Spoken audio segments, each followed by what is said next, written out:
Биыл 2063 қылмыстық есірткі құқық бұзушылық анықталды. Есірткі таратудың 517 фактісі тоқтатылды. Бұл ретте әрбір үшінші факт интернет желісі арқылы жасалғанын ескеру қажет. Сондай-ақ есірткіні аса ірі мөлшерде сақтаудың 149 фактісі анықталды. 4 ұйымдастырған қылмыстық топ, оның ішінде бір трансұлттық қылмыстық топ жойылды. Олар синтетикалық препараттарды жеткізумен және сатумен айналысқан.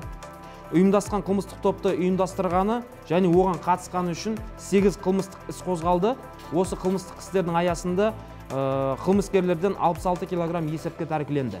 16 есірткі зертханасы анықталып, олар жойылды. Есірткі өндірісіне қатысқан 15 адам ұсталып, олардан 128 килограмм есірткі мен 390 литр прекурсорлар тәркіленді. Интернет арқылы жасалатын есірткі дилерлігіне қарсы күреске ерекше назар аударып отырмыз. Бізде қазір кибернадзор деген ақпараттық жүйе іске қосылған. Оның көмегімен есірткі сайттарын анықтап, оларды бұғаттау үшін Мәдениет және ақпарат министрлігіне тиісті ақпарат жіберіп отырмыз. 3 айдың ішінде есірткінің таралуы туралы ақпараты бар 1000-ға жуық сайт анықталып бұғатталды.